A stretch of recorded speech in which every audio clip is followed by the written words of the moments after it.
Moi, c'est M. Claude Assoumani. Je suis le coordonnateur de l'ONG PADI.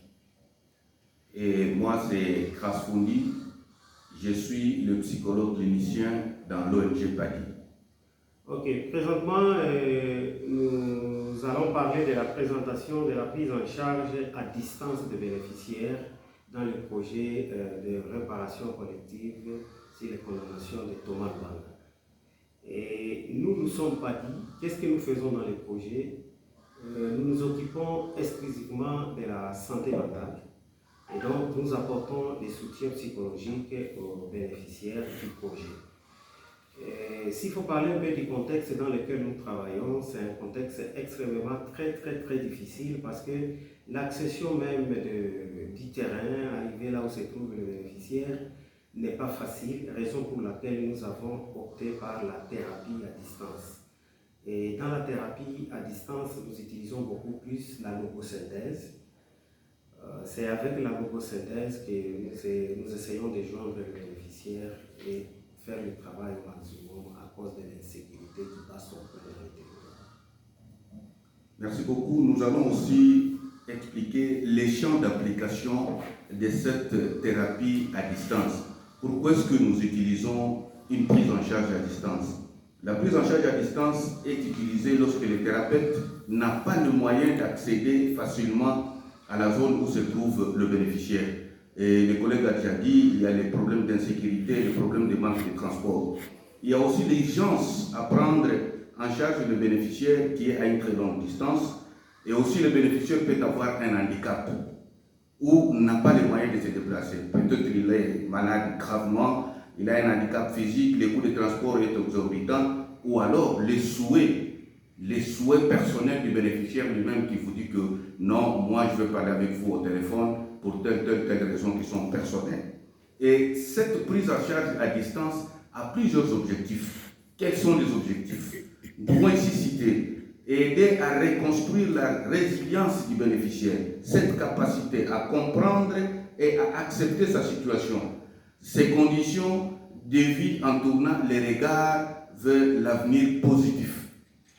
Nous misons aussi de manière globale sur le bien-être psychologique et physique du bénéficiaire, améliorer la qualité de la vie du bénéficiaire en l'aidant à trouver personnellement des solutions aux problèmes qu'il a connus et des solutions qui sont positives. Il doit être impliqué à se prendre en charge dans l'avenir d'une manière personnelle. Et comment est-ce que nous procédons pour cette prise en charge? Premièrement, nous contactons les bénéficiaires au téléphone parce que les fonds disponibilisent les codes et les listes à Copy, qui est notre partenaire. Copy nous passe ces listes, nous contactons les bénéficiaires qui a souhaité d'être pris en charge à distance, nous les contactons par téléphone. Et le numéro de téléphone, c'est lui-même qui les donne, ou les numéros de son proche. Après avoir les contactés, nous lui demandons son consentement et sa disponibilité de nous parler. Et si ce consentement et cette disponibilité est accordé, nous lui demandons d'être dans un lieu sécurisé, calme. Et lui demandons aussi de ne pas utiliser son téléphone sur haut-parleur pour éviter aussi que le message puisse passer à d'autres personnes qui ne sont pas concernées. Et après ça, nous allons demander maintenant au bénéficiaire, s'il a déjà donné son consentement, de nous faire connaître ce qui lui est arrivé, donc son récit des faits. Et c'est dans ce récit des faits que nous, dans notre manière, nous allons maintenant relever ses ressentis, ses pensées et ses réactions qui sont traumatiques, qui l'ont affecté pendant l'événement. Et après avoir fait ressortir ces ressentis, le psychologue que nous sommes, le thérapeute que nous sommes, nous allons poser le diagnostic.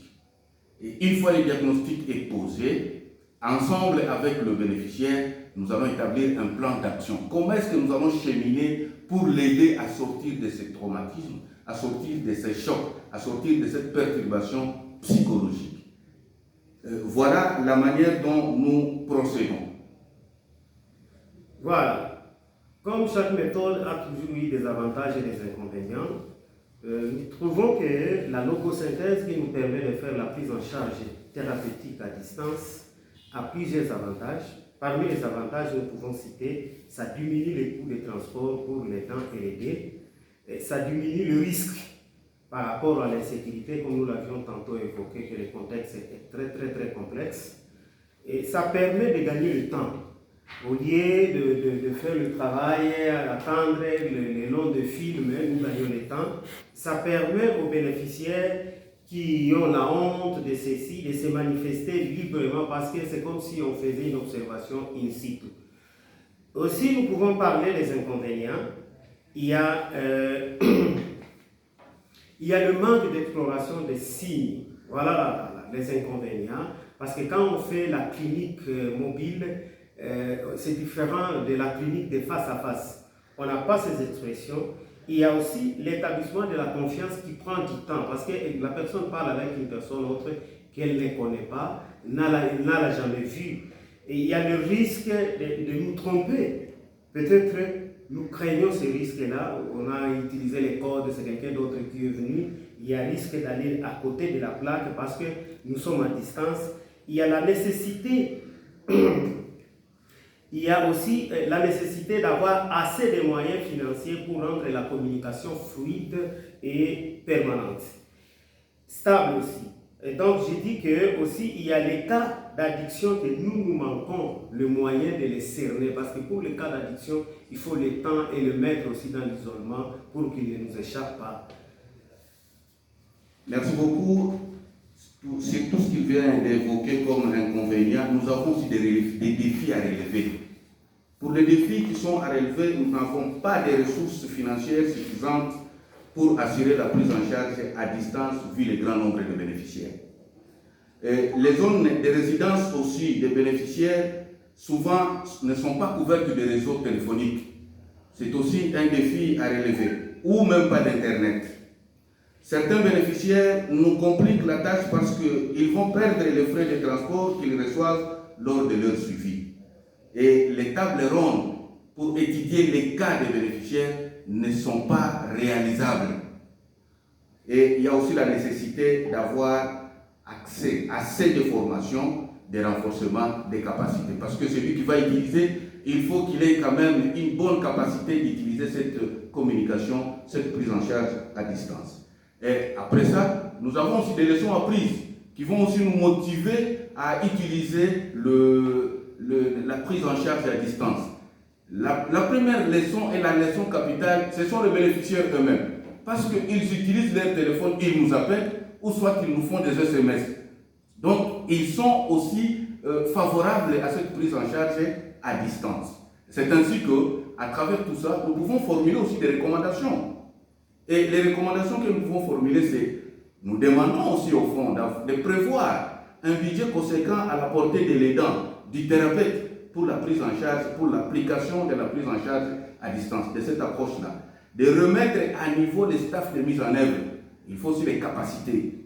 De prévoir le fonds de l'organisation des tables rondes qui ne sont pas exécutées. Et prévoir aussi un budget conséquent pour la prise en charge à distance.